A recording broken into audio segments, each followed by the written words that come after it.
guys, welcome to a new video by Reviews on Anything. My name is Peter and we are in my parking garage, as you can see.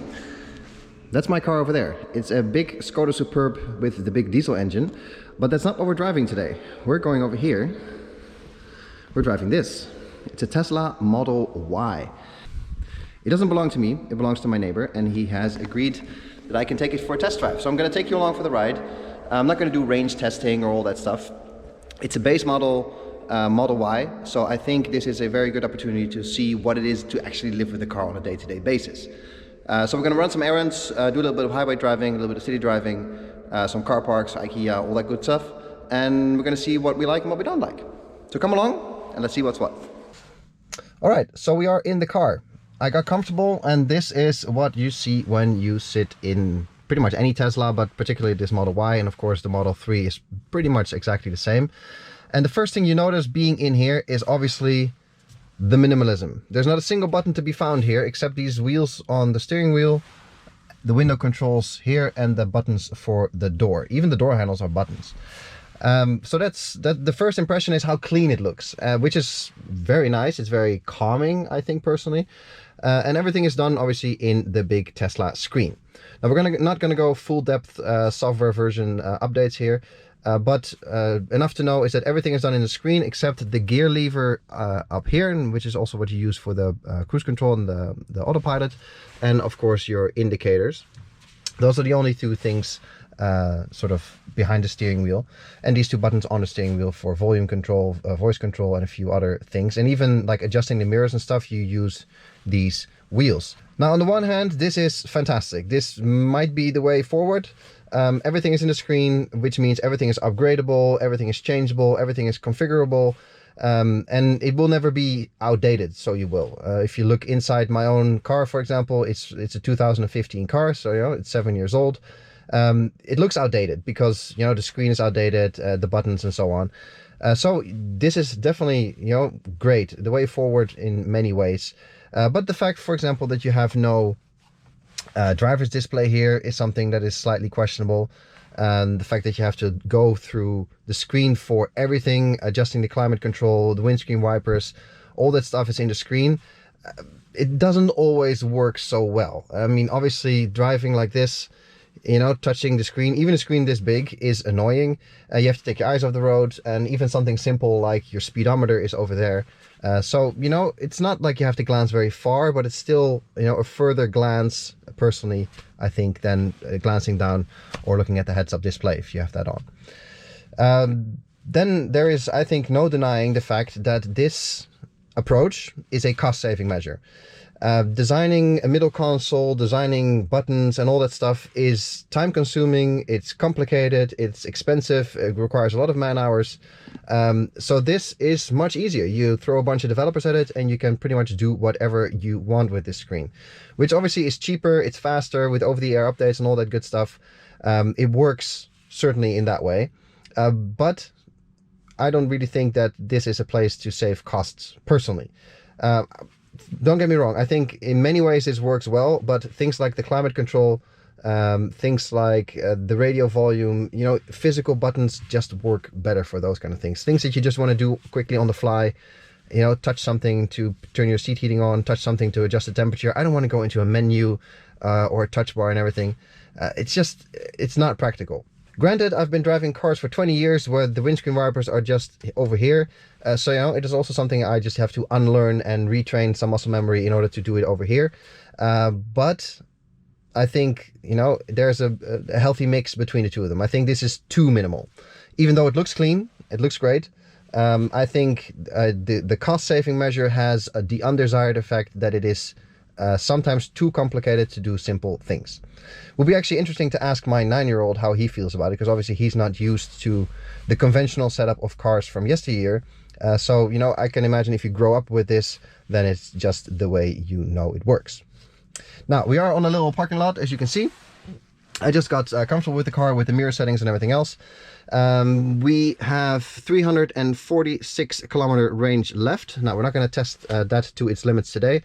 Like I said, we're going to do sort of your average errand runs today. So we're going to go to IKEA, we're going to go to a hardware store, We're going to go to do some city driving, some highway driving, a little bit of everything, and just to get a feel of what it is to be inside this car and how it is to live with this car.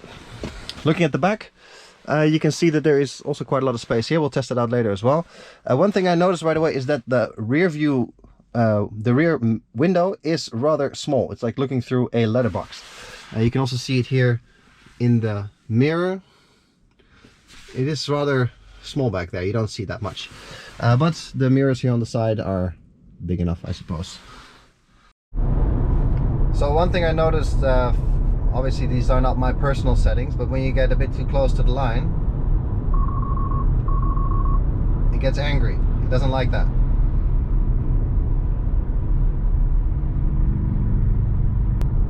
The graphics are quite interesting. Like, you can always see what's happening around you because the cameras will tell you. Another car coming up from behind. Whoosh. Very interesting.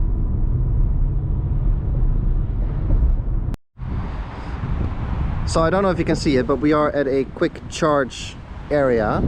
So we got some super fast chargers over here, and then this whole bit back there is all chargers.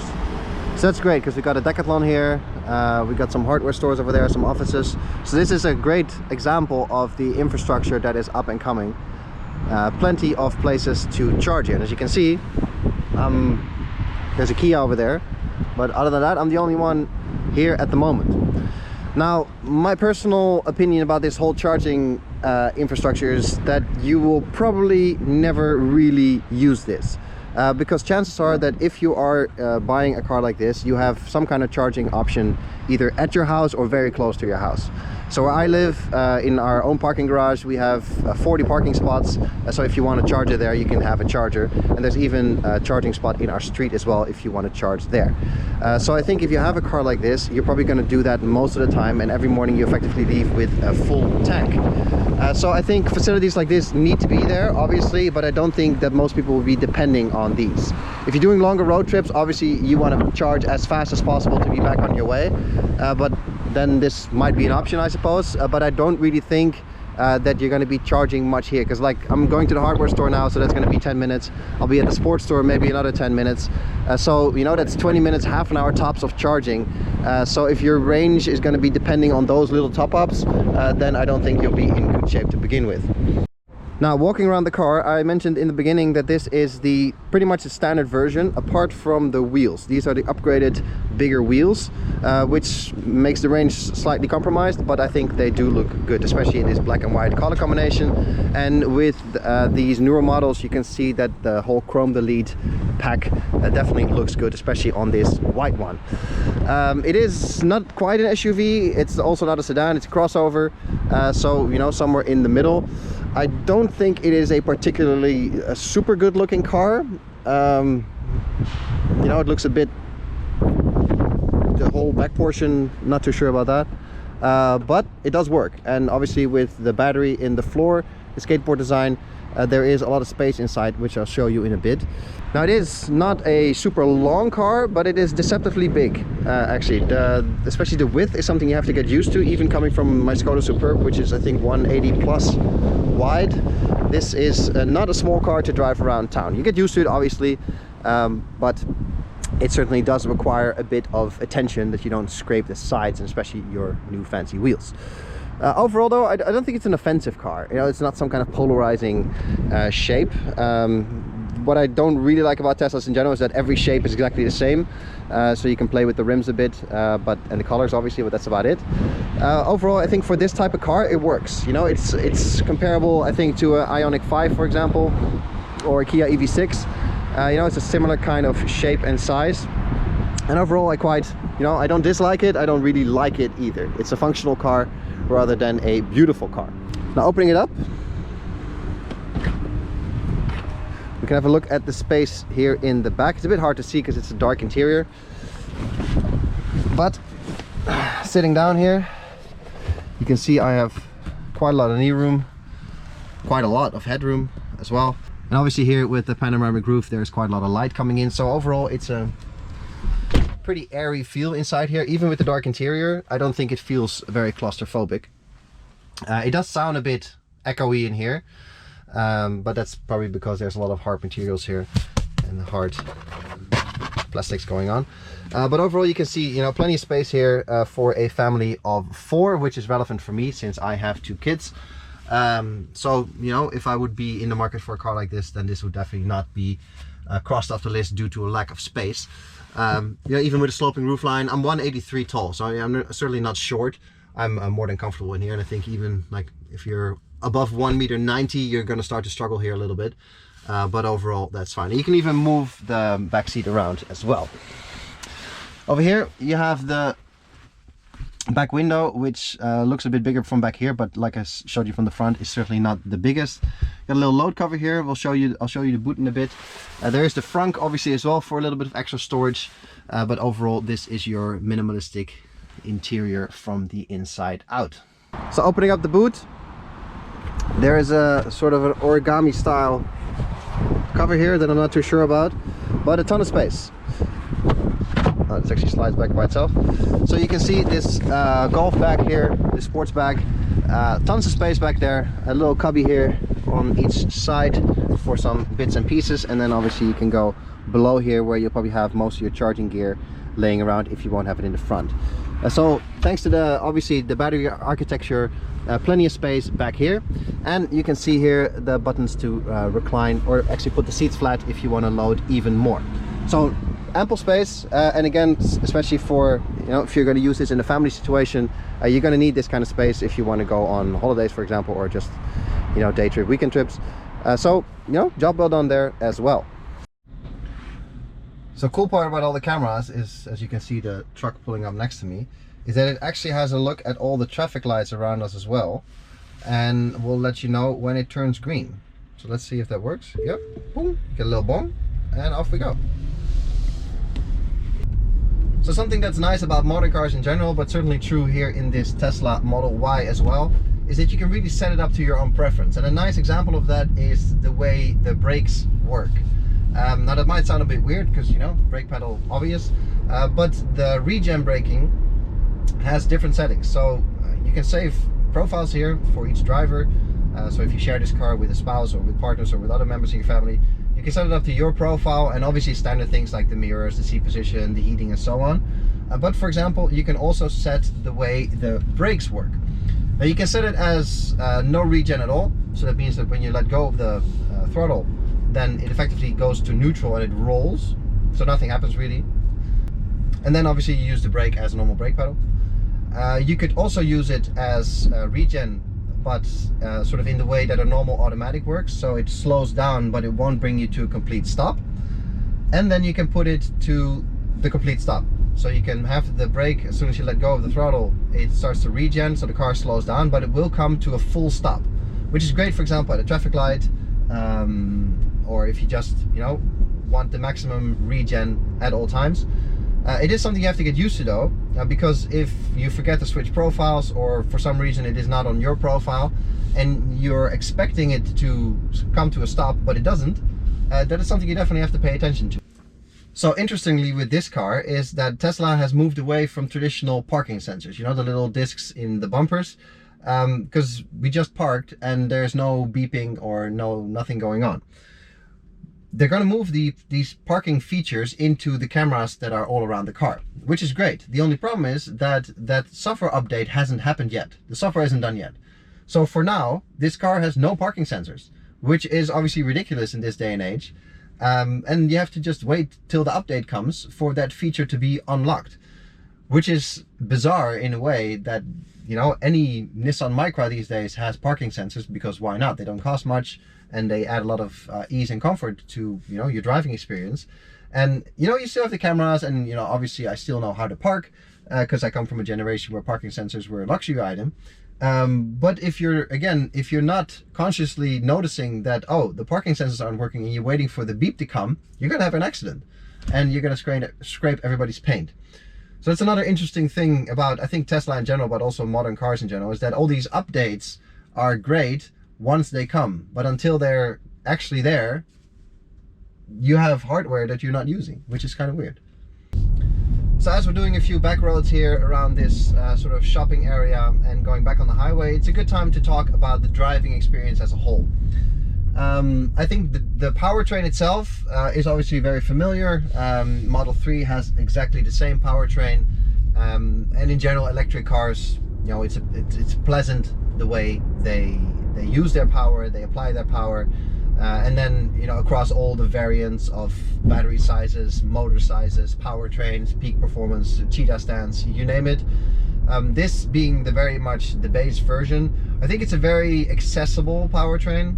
You know, if you're new to driving, I mean, everything is new, I suppose, but even if you have never driven an electric car before, you can set it up in such a way that it is very familiar to driving an automatic car. So that's quite nice. And I think the way this car delivers its power, the way it accelerates, the way it drives in and around town, the way you can set up the regen braking and the way you like it, I think it's a very complete package, and it's a very compelling package for day-to-day use, also for longer journeys. I think overall the powertrain itself, excellent, great for pretty much any use case. Then there's the ride. This car does not have the optional air suspension or anything, so you know, it's not the most floaty, comfortable ride, especially not if you're used to you know, adjustable suspension. It is a heavy car as well, so you know, the suspension has to deal with all that weight. And of course, on top of that, if you definitely compare to a Model 3, a lot higher center of gravity, therefore. So, you know, all those things should, in theory, be unpleasant, but, you know, don't really mind, to be honest. In all fairness, the roads in the Netherlands are smooth. Here we go. This is so nice that I can just get this gap. Up we go, 150. It's so much nicer. That is the electric powertrain experience. You can't beat this. I don't care what kind of combustion car you have. You can't beat this. This is just instant go. You think, you go. It's fantastic. But overall, sort of the drive itself, the suspension, the setup, the bigger wheels, it's not uncomfortable. I wouldn't say it's the most comfortable either. My Skoda Superb is similar weight and is a lot more floaty, even though that also has a conventional spring setup. But if you get this car and you like comfort, then I would definitely go for air suspension and all that good stuff. Because yeah, it's not a harsh ride, but it is certainly a bit bumpy here and there. Although that said, again, on our Dutch highways and our Dutch roads in general are pretty good.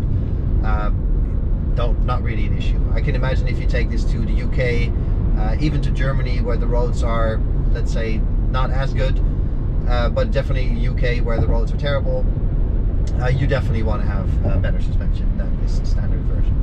As far as handling goes, I am under no illusion that the average Tesla Y owner is going to take this on a back road to do some hairpins in the Swiss mountains. That's not what this car is for. It's too heavy for that. But you know, if you do show it some corners, maybe on some kind of dike road here in the Netherlands or something, it's certainly capable. With the batteries obviously down low, the way it goes around corners is, I wouldn't call it impressive, and I certainly haven't pushed this car to any kind of limit. But it is, you know, a pleasant car to go around the corner. The steering is very direct, so that's definitely something to get used to. Especially, you heard it throughout the video a couple of times, the system gets angry at you all the time for approaching the line or crossing the line, or even weaving in your lane it doesn't like. So if it was my car and my profile setup, I would definitely turn that off somewhere in the sub menus, because personally I don't like these assistants interfering too much. Which brings us nicely to autopilot. I've toyed with it a few times. It works fairly well on the highway. It does not work very well on other roads, to be honest. Especially here in the Netherlands, dealing with bike lanes, with bikers, obviously, with small kids that are biking in and around town. It doesn't like that. It doesn't work well with that either.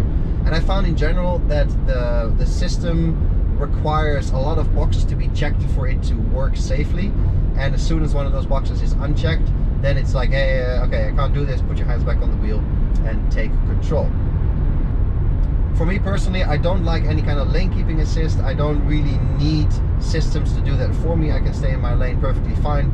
And I found that using those kind of systems too much in general, not only in this car but in general, it makes you lazy because you start paying attention to less things. So I prefer the systems to be off mostly and have minimal assistance as far as that goes, so I'm forcing myself to pay more attention to what's happening on the road and what's happening around me. So for me, the distance cruise control is great in traffic, for example, but anything else I don't really use. So today we've been running some errands. We got one more stop to make at IKEA, a little bit of highway, a little bit of city driving, a little bit of everything. And that is very typical for what I would do in any given week. Not every day maybe, but I actually kept track of it prior to making this video. And I drive 200 kilometers a week, 200 a week. Going to the gym, taking my kids to play dates, going to swim class, going to badminton training and all that good stuff. 200 kilometers a week, that's a lot of kilometers. And it's 2023, doing that in my big diesel, it feels a bit unnecessary. I mean, the big diesel is fantastic on longer journeys, on the highway, absolutely great. But in the city, with such a big car, the big engine that needs to warm up, and it's not even warm yet before you get to your destination, it feels a bit unnecessary. And that's obviously where cars like this, not only this Tesla, but electric cars in general, come in. And it's just so nice to do that all silently, emission-free, quietly, with all that torque and all that performance available. Sitting at a traffic light, you're not running away, burning diesel. It's a very nice experience. Now, the small danger that you have with this electric powertrain, the lack of noise and the excess in power almost, is that you'll go quickly before you realize it. So it's definitely something to recalibrate your brain to. Because in a normal combustion engine car, when you hit the pedal, you have more noise, more vibrations, and you have more of a sensation of speed. In this, obviously that noise and those vibrations aren't there, so you have to really recalibrate your brain on what to pay attention to when you are hitting the throttle. Because just like that, we're doing 90, and those are speeds that you certainly have to pay attention to. So it's fun and it's interesting, and I think actually that this base model with its base powertrain is more than fast enough for day-to-day use, for highway use. You don't really need more power than this. And then considering that the Teslas with the Plaid version have over 1,000 horsepower, 3 motors on 2 axles, it's almost crazy that that's allowed with a normal driver's license. So, funny story, you're filming a Model Y for review in white, and then, oh, there's another Model Y in white. This one has the different wheels though, the standard wheels, I think. And I do think that the black ones do look a lot better. This one also has the tow bar. Same car. That is definitely one of the downsides of Tesla, is that you find the exact same car in pretty much the same spec quite easily, because they don't have that many choice options. So as we just arrived here at our final stop, maybe an interesting question to ask is, am I selling my diesel and would I get an electric car if I had the choice? I think so. Like I said, I think for 90% of your drives, this is more than adequate. The range is more than good enough. And overall, the experience of an electric drivetrain, the silent propulsion, the instant torque, all those benefits that we all know, I think is worth it. Where it's not worth it is the long drives to Switzerland, maybe the high-speed drives on the German autobahns that I regularly do. But I think that we are now getting to the point where that trade-off is starting to become worth it. Because like I said earlier, I do 200 kilometers a week just driving to the gym and back, to swim class and back, to training and back. And those drives with the big diesel are also getting to the point where they're not worth it anymore. The taxes are high, the insurance is expensive, the fuel is expensive these days as well. So those things are just starting to become not worth it. And those are the drives I do every single week, week in, week out, year round. And the drive to Switzerland is once a year. The drives to family in Germany are maybe 2 or 3 times a month. And I think it is starting, we are at the point right now where it is worth it to get a car like this to accommodate 90% of your drives, and then you do have to make some adjustments for those final 10%. But I do think that it's starting to become worth it. And if you then take into consideration that I believe it is 2030 or 2035 that you cannot buy combustion engine cars new anymore anyway, So, you know, at some point we're going to have to do it. And I think this Tesla Model Y is a nice example that even in base configuration, you get a lot of value for your money. You get a lot of performance for your money. You get all the space that you need, all the safety tech, all the safety that you need, all the tech that you might want in this day and age. So I think overall it is this car in general, despite its quirks and despite you know, a few shortcomings left and right, is worth it at the moment. It's still expensive. So I'm not selling my diesel quite yet, because it is still cheaper to keep driving that rather than buying a new car. But I think at some point, you know, like I mentioned, my car is 7 years old now. So at some point we're going to start running into big repairs and big things that need to be done, and that might not be worth it anymore. And then it is probably time to switch to something electric like this. That's all I got for you in this video. Thank you very much for watching. Thanks to my neighbor, of course, for letting me drive his car for the day.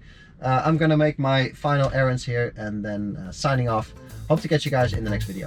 Cheers!